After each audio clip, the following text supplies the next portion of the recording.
Je traînais au rayon d'épicerie quand j'ai soudain surpris ce type en train d'agir de façon louche. Était-il? Non. Était-il en train de voler à l'étalage? J'ai manœuvré mon chariot d'avant en arrière pour mieux le voir et puis bam! Je l'ai percuté par derrière, faisant tomber tout ce qu'il avait caché dans son manteau. Incroyable! Oups! Ne vous inquiétez pas, j'ai un chariot ici. Pas besoin de mettre ces trucs dans votre manteau, monsieur, allez. Le type m'a regardé en panique.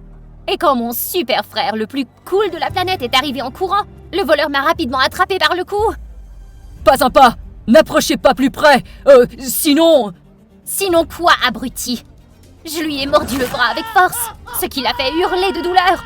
En un clin d'œil, il était attaché, allongé sur le sol. Salut toi, moi c'est Mathilda, et je suis, encore en train de découvrir mon point fort. Peut-être que je deviendrai flic comme mon frère, ou médecin, ingénieur ou professeur, qui sait? Mais avant de plonger dans ma merveilleuse histoire, n'oublie pas d'aimer et t'abonner à mon journal animé. Je suis née dans une famille de génies. Mon père est un scientifique qui a inventé des tas de choses pour la médecine. Ma mère, elle, est professeure à Harvard. Et puis, il y a mon frère, le capitaine de l'école de lutte contre le crime. Notre famille a un héritage de génie, respecté par beaucoup. Je suppose que Dieu me donnera mon propre talent assez bientôt. Mes amis à l'école m'adorent. Surtout Taylor, la fille du maire. Même si elle joue les reines ici, elle est plutôt gentille avec moi, je dois admettre. Je peux tenir avec toi ce week-end, Mathilda? J'ai entendu dire que ton frère avait encore fait un gros coup.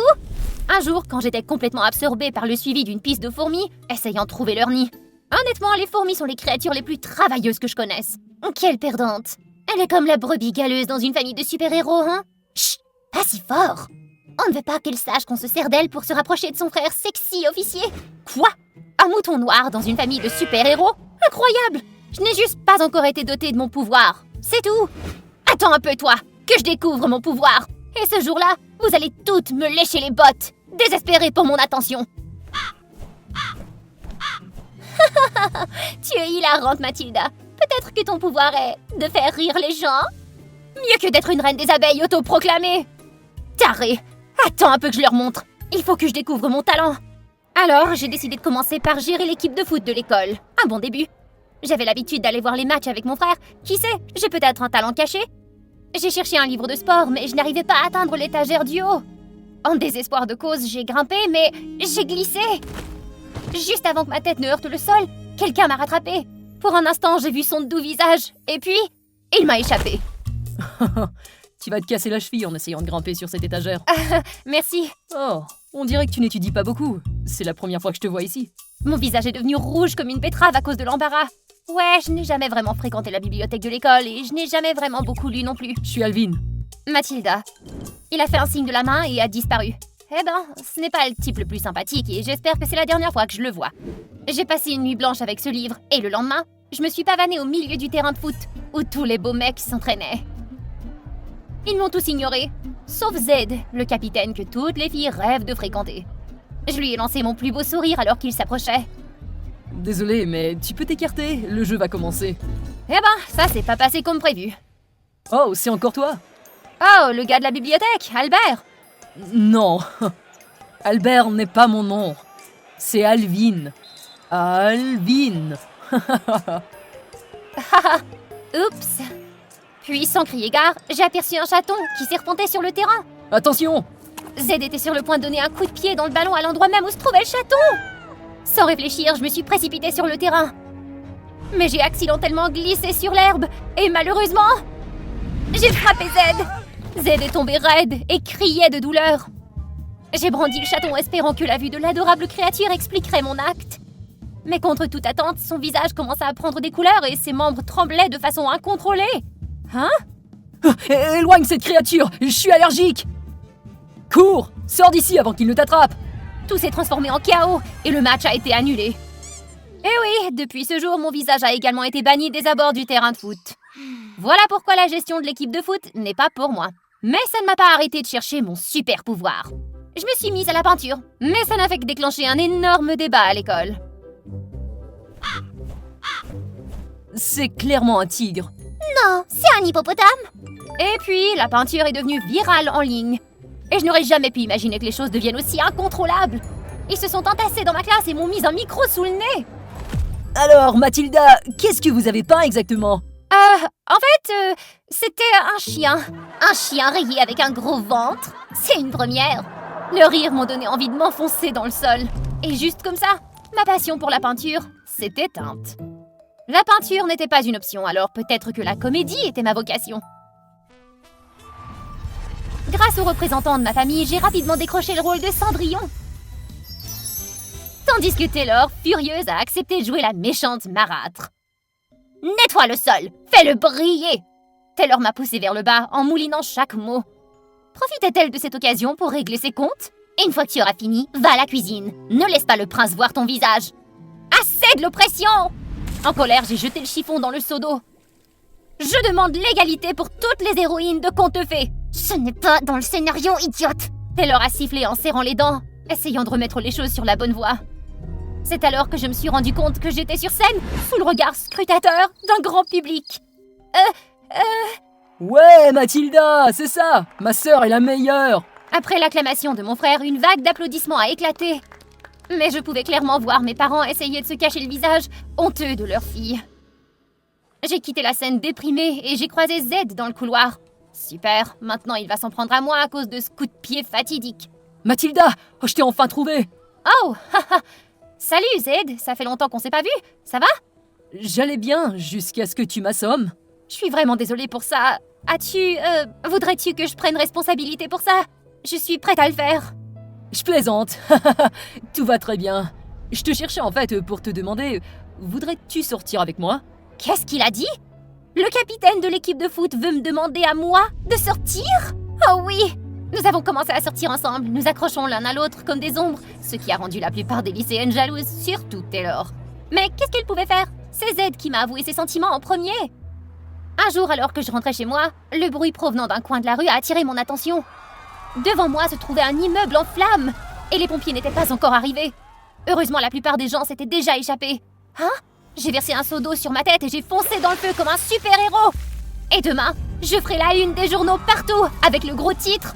Une courageuse super-héroïne se précipite dans l'incendie pour sauver tout le monde. Mais... Qui t'a laissé te précipiter là-dedans? Tu sais à quel point c'est dangereux? Mais il ne savait pas que je venais de sauver une toute petite vie. Je me suis empressée d'emmener le petit lapin à l'hôpital pour animaux de la ville. En arrivant, j'ai été surprise de voir un visage familier. Alvin tenait tendrement un hamster dans ses mains. Lorsqu'il m'a vue, il a lui aussi semblé surpris. Alors il s'agit de la clinique de ton père? Ouais, je viens ici pour l'aider dans ses petits travaux le week-end.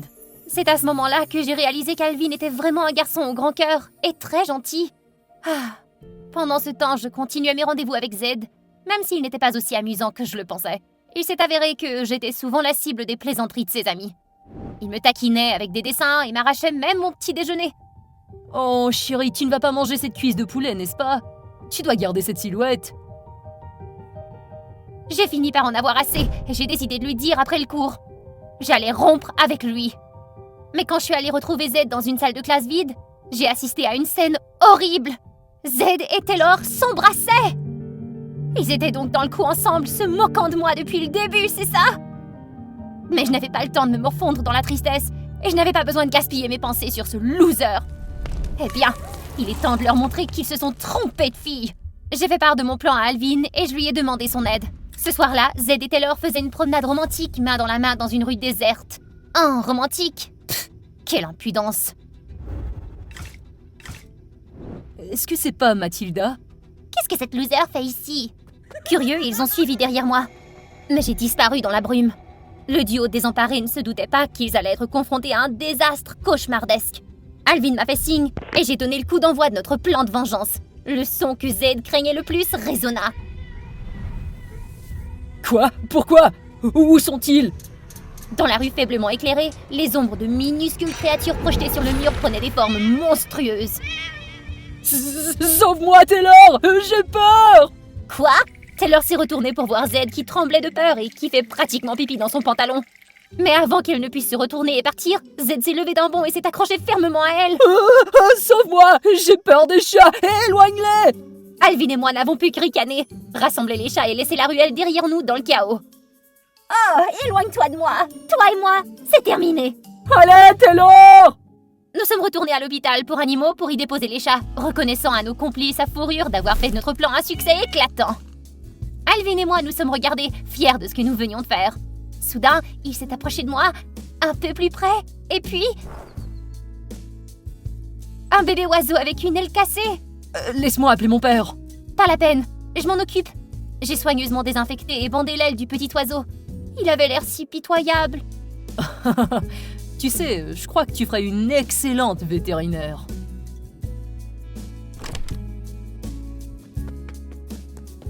Wow! Du calme, sœur. J'ai trouvé mon super pouvoir. Je suis pas une super héroïne comme tout le monde. Ce n'est pas faire de grandes choses comme maman et papa ou d'aider les autres comme toi. Je suis juste... Est-ce que t'es bête? Ton pouvoir doit seulement t'apporter de la joie à toi et aux autres. C'est suffisant. Tu as raison.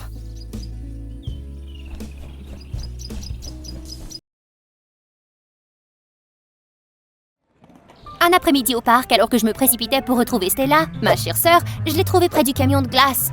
Haha, essaye encore. Le vendeur intimidait ma sœur et la faisait pleurer. Oh, il allait payer pour ça. Monsieur, je vais prendre une glace. Et juste comme ça, j'ai eu ma revanche et j'ai fait regretter à ce vendeur d'avoir choisi de vendre des glaces comme travail. Salut, moi c'est Jenny, une orpheline de 16 ans. Stella était ma petite sœur préférée à l'orphelinat et nous étions très proches. Chaque fois qu'elle était victime de brimade, je venais l'aider. Sans mentionner que Stella avait aussi sauvé ma vie. Depuis que j'étais jeune, j'étais allergique aux pêches, mais je n'aurais jamais pensé que j'étais également allergique au poulet frit. Oh mon Dieu! C'est à un moment donné que j'ai mangé mon poulet préféré pour le déjeuner.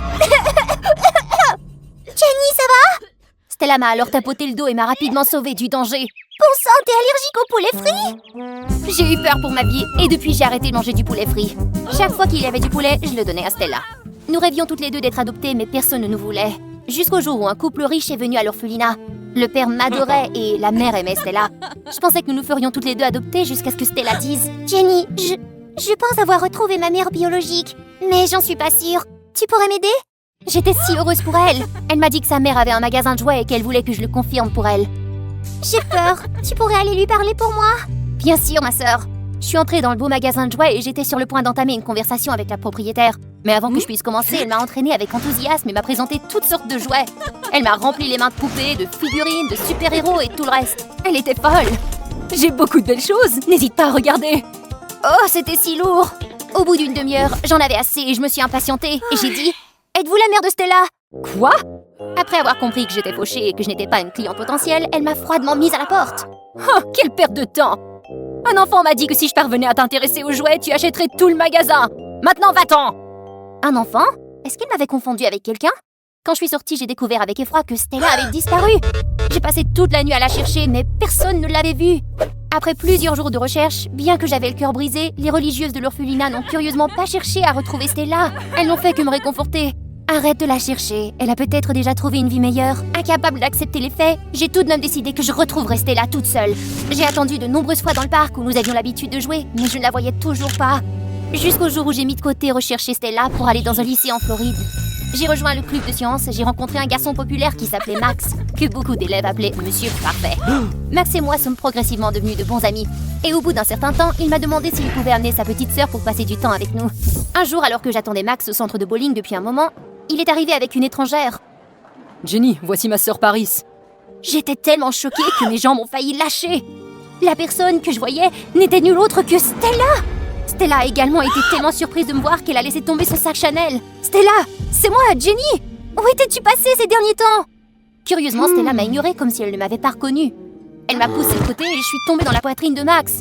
Elle était clairement agacée par moi, alors j'ai essayé d'être gentille en lui donnant la boule de bowling pour qu'elle joue en premier. Stella, tu ne te souviens pas de moi? Ah, qu'est-ce que tu fais? Tu as failli me blesser! J'étais presque sûre qu'elle avait fait semblant. Mais pourquoi? Je me demandais si elle n'avait pas perdu la mémoire et changé son nom à Paris. Curieuse, j'ai décidé de découvrir la vérité. J'ai demandé à Max de sortir souvent avec moi pour me rapprocher de cette nouvelle Stella.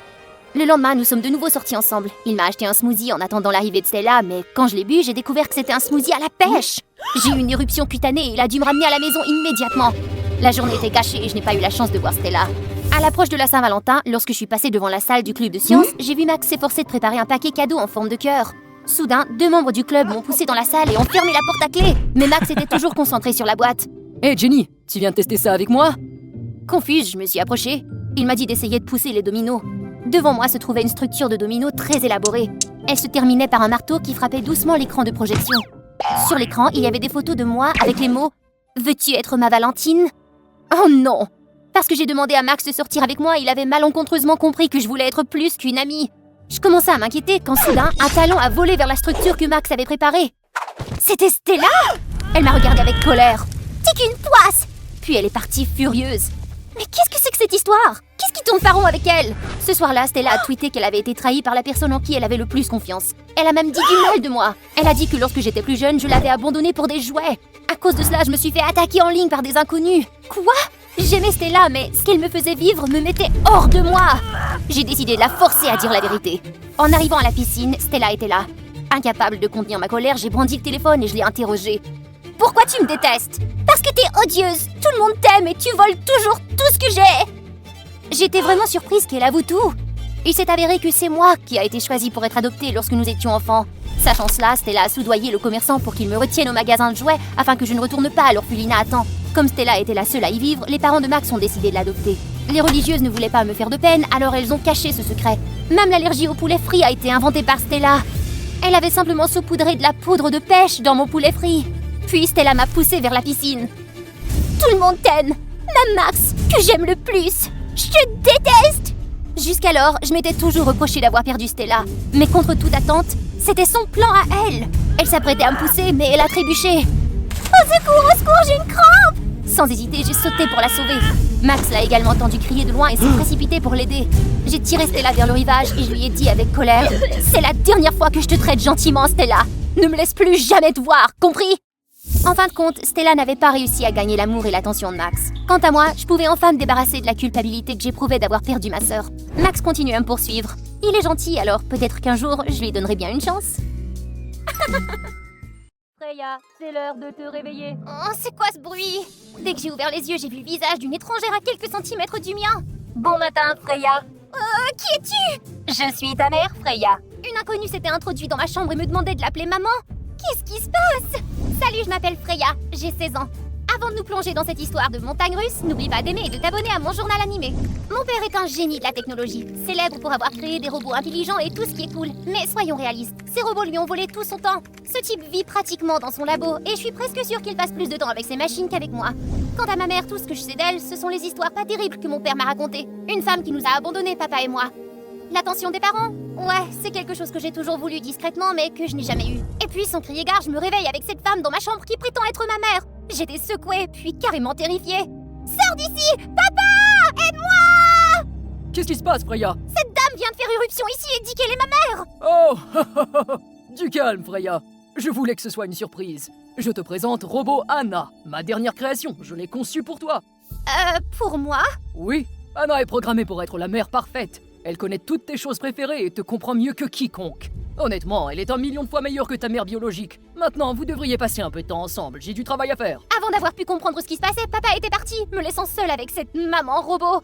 Qu'est-ce que j'étais censée faire? Lui demander de jouer à un jeu de cartes? Bon, commençons par le commencement. Il faut que je me rafraîchisse. En sortant de la salle de bain, j'ai failli sursauter. Anna tenait juste devant moi, un ensemble de vêtements dans les mains. J'ai préparé tes vêtements pour toi, Freya. Merci.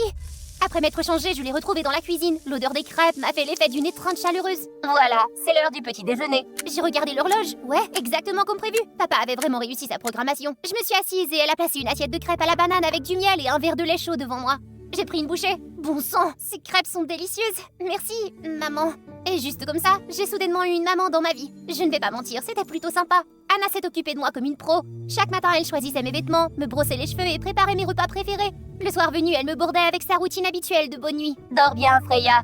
Le fait d'avoir une mère m'a fait vibrer. J'ai commencé à souhaiter qu'elle reste avec moi pour toujours. Mais voici le hic. Anna ne pouvait pas vraiment saisir les émotions humaines. Hier, je lui ai raconté une blague et au lieu de rire, elle m'a asséné sa réponse monotone. C'est une histoire amusante, Freya. Veux-tu que j'en trouve d'autres comme celle-là? Bon sang de bonsoir, tu parles de tuer l'ambiance. Une autre fois, nous regardions un film d'horreur dans le salon. Je criais à tue-tête. C'était tellement effrayant. Oh non, non, non! Anna, sauve-moi! Mais elle est restée assise là, souriante, comme dans une publicité pour du dentifrice. Est-ce que ce film t'a fait peur? Je me suis sentie tellement dégonflée. Ouais. Et puis, sortie de nulle part, elle s'est levée, s'est dirigée vers la télé et l'a mise en pièces. Mais qu'est-ce qui se passait? Anna, qu'est-ce que tu fais? Il t'a fait peur. Je l'ai éliminé. C'était vraiment extra. J'ai immédiatement appelé papa pour lui dire ce qui s'était passé. Il s'avère qu'il avait programmé Anna pour qu'elle détruise tout ce qui pouvait me faire du mal. Oh, papa, je comprends que tu essaies de me protéger, mais la réaction d'Anna était tout simplement terrifiante. D'accord, je vais modifier ces paramètres. Mais ne t'inquiète pas, Anna ne te fera jamais de mal à toi. De toute façon, je dois y aller. À plus tard. Et juste comme ça, il a raccroché. Je me suis effondrée sur mon lit, dépitée. C'est alors qu'Anna est entrée avec un verre de lait. C'est l'heure de ton lait, Freya. À la fin de la journée, Anna était toujours la seule à veiller sur moi dans cette maison. Le lendemain matin à l'école, je fouillais dans mon sac pour trouver mon livre de maths quand une lettre que j'avais rangée à l'intérieur est tombée accidentellement. Alors que je me précipitais pour la ramasser, la main de quelqu'un m'a devancée. Oh, Miley. Qu'est-ce que c'est que ça? Pour Joe? Rends-moi ça, c'est à moi. Oh, laisse-moi t'aider à la remettre à Joe, Freya. Hé Joe, écoute. À Joe, je ne sais pas quand j'aurai un jour le courage de t'envoyer cette lettre, mais je voulais juste te dire que je t'aime depuis longtemps. J'aime la façon dont tu lis tranquillement les livres et la façon dont tu apportes ton énergie sur le terrain de basket. La classe s'est mise à rire. J'ai jeté un coup d'œil vers Joe qui me fixait, le regard plein de dédain. Humiliée, dévastée, je voulais disparaître sur le champ. Quand je suis rentrée à la maison, je me suis précipitée dans ma chambre et j'ai pleuré à chaudes larmes. Mais Anna est entrée, je l'ai entourée de mes bras et j'ai tout déversé. Pourquoi sont-ils si méchants avec moi? J'ai levé les yeux vers Anna, son doux sourire toujours figé sur son visage, inchangé. Se faire des amis peut être un défi. Je peux te suggérer quelques façons de nouer des amitiés à l'école. Je n'avais pas besoin de suggestions, j'avais besoin de réconfort. Mais bien sûr, Anna n'était qu'une machine, elle ne comprendrait jamais ce que je ressentais. Me sentant étouffée, j'ai décidé d'aller marcher pour me vider la tête. Peut-être qu'un peu d'air frais pourrait m'aider. Mais non, après avoir marché assez loin, la pluie a commencé à tomber à verse. J'ai couru jusqu'à l'auvent d'une boulangerie voisine pour m'abriter un peu. À travers la fenêtre, j'ai aperçu Luna, une camarade de classe qui travaillait derrière le comptoir avec une femme qui ressemblait à sa mère. En observant leur chaleureuse interaction, j'ai eu mal à la poitrine. J'aurais aimé avoir quelqu'un qui m'aimait comme ça. Perdue dans mes pensées, je n'ai pas remarqué que Luna m'avait repérée. Freya, qu'est-ce que tu fais ici? Je me suis fait surprendre par la pluie alors, je m'abrite juste un peu ici. Ne reste pas plantée là, allez entre, c'est la boulangerie de ma famille. Luna m'a fait entrer et m'a présenté à sa mère, Laura, une femme gentille et très élégante. Laura s'est affairée autour du comptoir pendant un moment avant de revenir avec 2 tasses fumantes de cacao. Tiens, bois ça, ça va te réchauffer un peu. Merci. Freya, est-ce que ça va? Tu sais à propos de ce qui s'est passé ce matin? J'étais bouleversée mais je me sens mieux maintenant. Il s'est passé quelque chose à l'école aujourd'hui? Avant de pouvoir répondre, Luna a raconté toute l'histoire. Sa colère était évidente. Les gens comme ça ne valent pas la peine que tu t'y attardes, Freya. Regarde les choses sous cet angle. N'est-ce pas une bénédiction déguisée? Tu as réalisé que Joe ne valait pas tes sentiments. Consacre tout ton temps aux choses et aux personnes qui comptent vraiment pour toi. C'est vrai. Nous avons bavardé pendant un moment et la pluie s'est finalement arrêtée. Il se faisait tard, alors Laura m'a proposé de me raccompagner chez moi. Dans la voiture, nous avons parlé de beaucoup de choses. Nous venions tout juste de nous rencontrer, mais nous sommes devenus proches si rapidement. Ce sentiment, Anna ne pourrait jamais me l'offrir. Nous étions tellement absorbés par notre conversation que je n'ai même pas remarqué que la voiture s'était arrêtée. Un soupçon de tristesse m'a envahi alors que j'ai réalisé que je devais dire au revoir à Madame Laura. Pourquoi ne viens-tu pas à la boulangerie demain après l'école? Je préparais un gâteau au fromage pour toi. J'en serais ravie. Bonne soirée. Mon père est sorti de la maison, sa voix était aiguisée par l'inquiétude. Freya, pourquoi tu rentres si tard? Il s'est arrêté au milieu de sa phrase. Ses yeux se sont écarquillés lorsqu'il a croisé le regard de Laura. Son expression était stupéfaite. Papa, Laura, est-ce que vous vous connaissez? Le visage de papa s'est assombri de colère. Qu'est-ce que tu fais ici, toi? N'as-tu pas fait assez de dégâts en nous abandonnant, Freya et moi, comme tu l'as fait? Quoi? Papa, de quoi tu parles? Freya, cette femme irresponsable est ta mère. Ne lui parle plus jamais, rentre à l'intérieur. Laura était ma mère? J'étais encore sous le choc de cette bombe quand papa m'a pris la main, m'entraînant vers la maison. Mais Laura m'a tendu la main s'accrochant à mon autre main, les yeux pleins de larmes. Elle avait l'air vraiment contrariée. Freya, s'il te plaît, laisse-moi t'expliquer. Tu m'as tellement manqué pendant toutes ces années. Elle t'a manqué, tu l'as quittée, ne me fais pas rire. Partir était la plus grosse erreur de ma vie. Je l'ai regretté chaque jour. Papa avait raison, elle m'avait abandonnée. Pourtant, elle était là, à être la mère parfaite de Luna alors que j'avais passé ma vie à chercher l'amour que je n'avais jamais eu. Tu sais, Assez! Qui a besoin d'une mère comme toi? Ne m'adresse plus jamais la parole. Je me suis arrachée et j'ai couru dans la maison, ignorant les appels désespérés de Laura derrière moi. Les jours suivants, Laura a essayé de me contacter, mais j'ai refusé de répondre. Luna m'appelait sans cesse, mais je l'ignorais aussi. Elle m'a même envoyé un texto. Freya, ma mère est juste ma belle-mère. Elle pense à toi tous les jours depuis des années. S'il te plaît, rencontre-la juste une fois. Pas question, je n'allais pas la rencontrer. Ni maintenant, ni jamais. Un jour, Laura s'est présentée chez moi, bien décidée à me parler. Au début, j'ai voulu l'ignorer, mais une idée malicieuse a germé dans mon esprit. J'allais lui montrer que j'avais déjà une meilleure mère. Une mère parfaite. Sans hésiter, j'ai appelé Anna pour qu'elle ouvre la porte. Dès qu'elle m'a vue, Laura s'est précipitée. Oh ma chère Freya, tu es enfin prête à me voir? S'il te plaît, écoute-moi. Si tu as quelque chose à dire, fais-le vite. J'ai des projets avec ma mère. Mère? C'est exact, ma mère. Juste à temps, Anna est entrée avec une tasse de lait chaud. C'est l'heure de ton lait, Freya. Merci maman, t'es la meilleure. J'ai pris une gorgée mais je l'ai immédiatement recraché. Aïe, c'est bien trop chaud, j'ai besoin d'eau froide. Anna et Laura m'ont tendu un verre d'eau en même temps. Sans hésiter, j'ai pris celui d'Anna. Je l'ai bu et j'ai jeté un coup d'œil à Laura du coin de l'œil. Son visage s'était décomposé et honnêtement, je m'en suis sentie assez fière. Maman Anna, viens t'asseoir ici avec moi. Elle s'est assise à côté de moi et je l'ai entourée affectueusement de mes bras. Tu vois ça?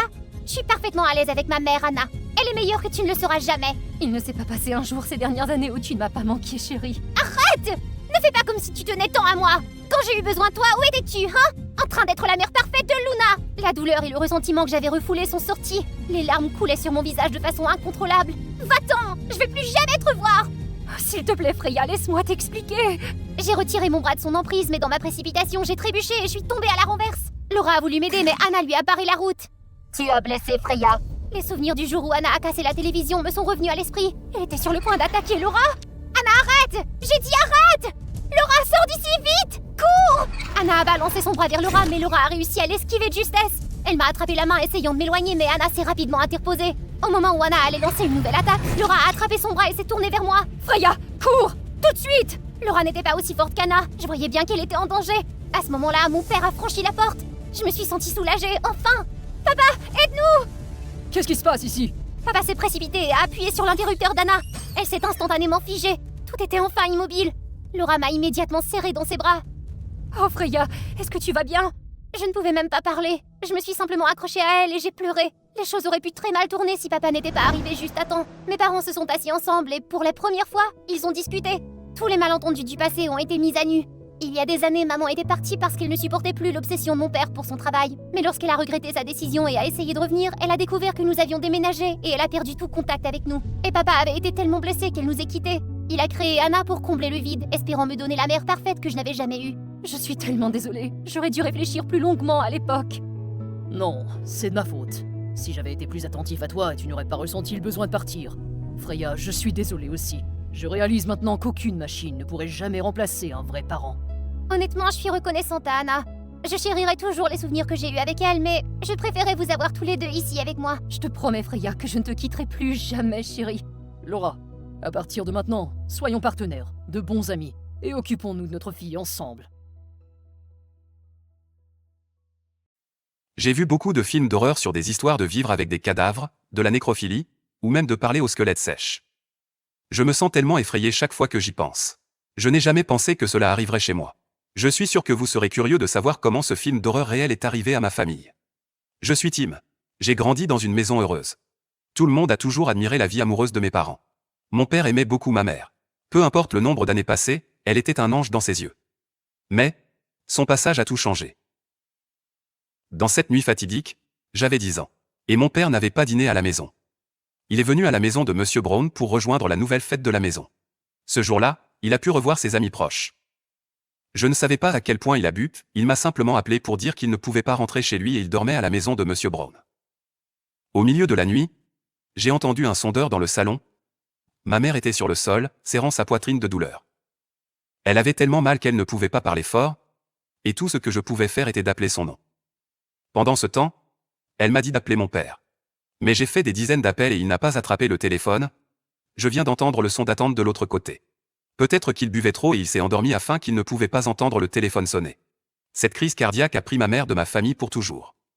Le lendemain matin, quand mon père s'est réveillé et a couru à l'hôpital, il était trop tard, ma mère était partie. Mon père était extrêmement regretté de laisser sa femme bien-aimée à la douleur seule alors qu'il était sorti. Il a beaucoup pleuré après. À la maison funéraire, il n'a pas mangé et dormi pendant 3 jours. Il est juste assis à côté du cercueil de ma mère et a pleuré de son regret. Il n'a pas permis au personnel funéraire de la maison de croire à ma mère. Nous étions impuissants pour le persuader de se calmer. Mais le 3e jour, il a cessé de pleurer et a dit à tout le monde de rentrer à la maison et de le laisser seul à côté de sa femme pour la dernière fois avant de l'emmener à la crémation. Nous l'avons accepté. J'espérais qu'il ne serait pas choqué depuis trop longtemps. Vous ne saurez jamais à quel point ma famille était heureuse et surprise de voir mon père rentrer chez moi après 2 jours. Il n'a plus pleuré. Il a apporté un nouvel ensemble de literie avec un grand oreiller étreignant et une urne de la mère de la Sambre. Il le mettait dans l'armoire de verre et n'était plus aussi déprimé qu'il l'était.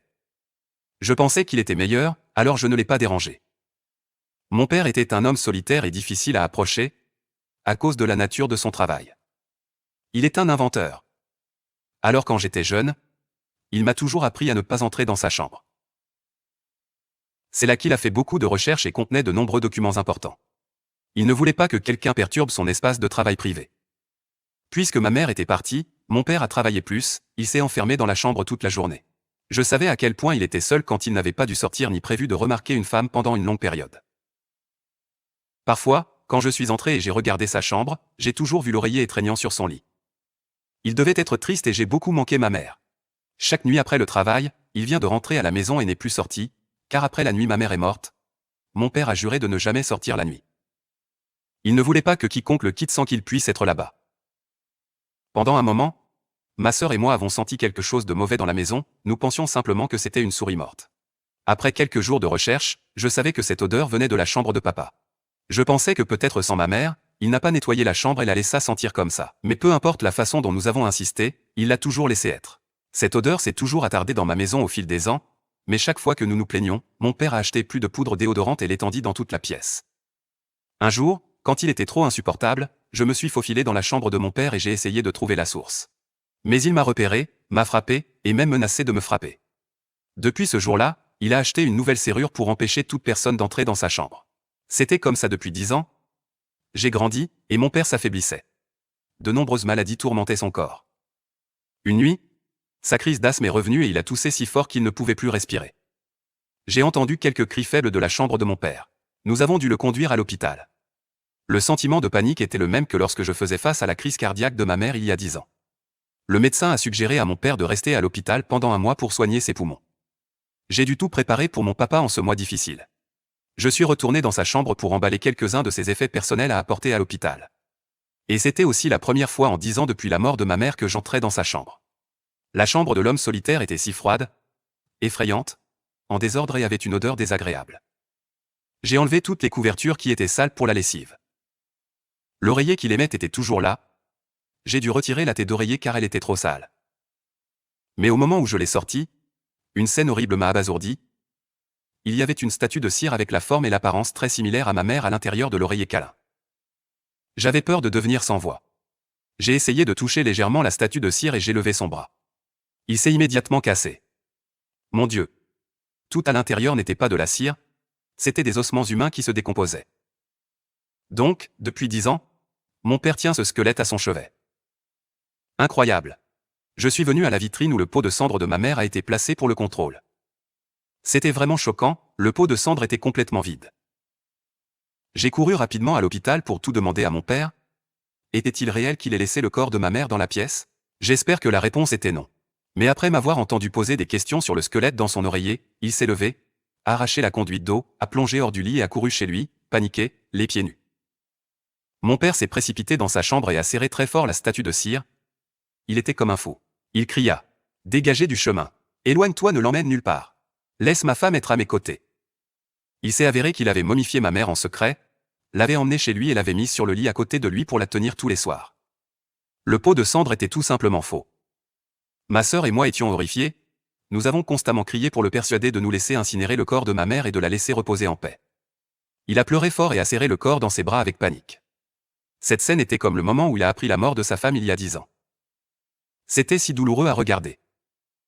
Mon père était fou, il a serré le cadavre dans ses bras et est sorti en courant, il a couru aussi loin qu'il le pouvait et se fichait de savoir où il finirait. Quand mon père était trop fatigué, il est tombé et a pleuré, serrant toujours le cadavre dans ses bras et s'est excusé auprès de sa femme pour l'avoir blessé. À ce stade, je l'ai déjà rattrapé avec les policiers et les médecins.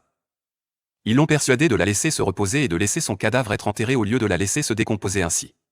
Je savais que mon père avait le cœur brisé, mais il a également dû se rendre compte que le corps de ma mère se décomposait, peu importe comment il la momifiait. Il devait accepter le fait qu'elle ne pouvait pas être avec lui pour toujours, il devait laisser tout le monde enterrer ma mère.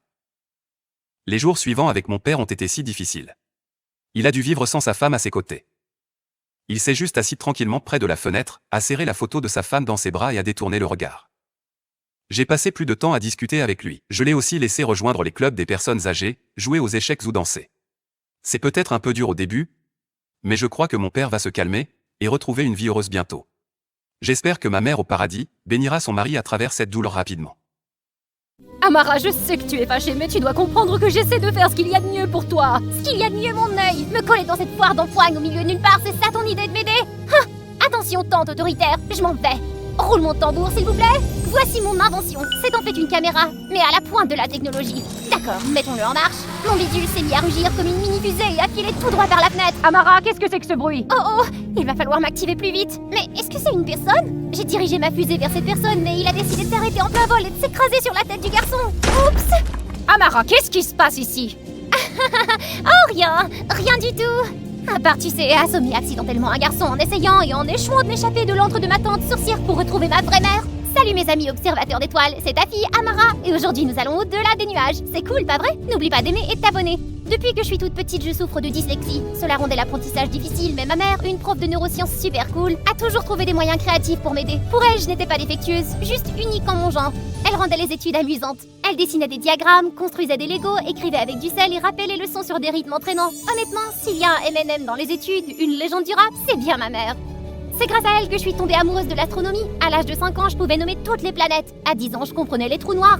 À 15 ans, je construisais des modèles de vaisseaux spatiaux et je faisais un stage à la NASA. Sans oublier que ma mère me conduisait sur des centaines de kilomètres chaque jour pour que tout cela se produise. J'aime tellement ma mère. Sans elle, je ne serais pas ce que je suis aujourd'hui. Un jour après l'entraînement, maman n'est pas venue me chercher comme elle le faisait toujours. J'ai pris le bus pour rentrer chez moi et j'ai trouvé notre maison complètement détruite. Maman, où es-tu? J'ai cherché partout mais elle n'était pas là. Est-ce qu'il lui était arrivé quelque chose? Alors que la panique s'installa, la porte s'ouvrit en grinçant. Une silhouette obscure est entrée et m'a coincée contre le mur. Qui êtes-vous? Ne vous approchez pas de moi! Maman! Amara, calme-toi, c'est moi! J'ai ouvert les yeux et elle était là. Tante Lucie, la même tante qui ne nous avait pas parlé depuis des années. Qu'est-ce qu'elle faisait ici? Surtout maintenant alors que maman avait disparu. Je suis ici pour t'aider. Tu ne peux plus rester ici. Mais qu'en est-il de maman? Je dois la retrouver! Ne t'inquiète pas, ta mère va bien. Mais c'est toi qui es en danger. Elle m'a fait monter dans sa voiture et s'est rendue dans une région éloignée où les voitures étaient à des kilomètres les unes des autres. Elle m'a conseillé de ne pas quitter la maison pour ma propre sécurité, mais a refusé de m'expliquer pourquoi. De quoi étais-je censée me protéger? Et où diable était ma mère? Pourquoi étais-je en danger? Je devais découvrir la vérité coûte que coûte. Dans les jours qui ont suivi, tante Lucie a commencé à agir bizarrement. Je l'ai entendu parler aux voisins, leur disant que je venais d'emménager, mais que je ne pouvais pas sortir à cause d'une allergie au soleil. Mais qu'est-ce que c'est que ça? Comme ça? Oh non, le soleil me fait fondre! À l'aide! Je me transforme en flaque d'eau! La nuit, elle se faufilait dans ma chambre en pensant que je dormais, prenant mon téléphone et effaçant mes contacts et toutes mes applications de médias sociaux. Quand je l'ai confrontée, elle m'a simplement dit « Faire défiler ton téléphone te pourrit le cerveau !» Ouais, elle préparait définitivement quelque chose. Alors au moment où elle a baissé sa garde, j'ai fait le mur. J'ai tâtonné dans le noir et je suis tombée sur un gnome! Ça a déclenché un système de défense laser qui m'a entourée d'une série de rayons rouges. Heureusement, je n'en avais pas encore croisé.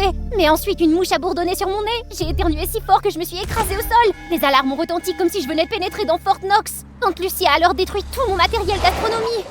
Pourquoi perds-tu ton temps avec cette camelote inutile? Je vais t'apprendre ce qui est le vrai savoir. Sauf que son vrai savoir était directement tiré du manuel de la Terre plate. La Terre est plate, compris? Sinon, comment pourrions-nous marcher dessus? La Lune n'est qu'un hologramme créé par la NASA. Cette organisation cache quelque chose de sinistre, crois-moi. Oh, bien sûr, je suis sûre que la NASA n'a rien de mieux à faire que d'installer un projecteur géant dans le ciel pour s'amuser. Silence! Tout ce que tu crois savoir sur l'astronomie est un mensonge!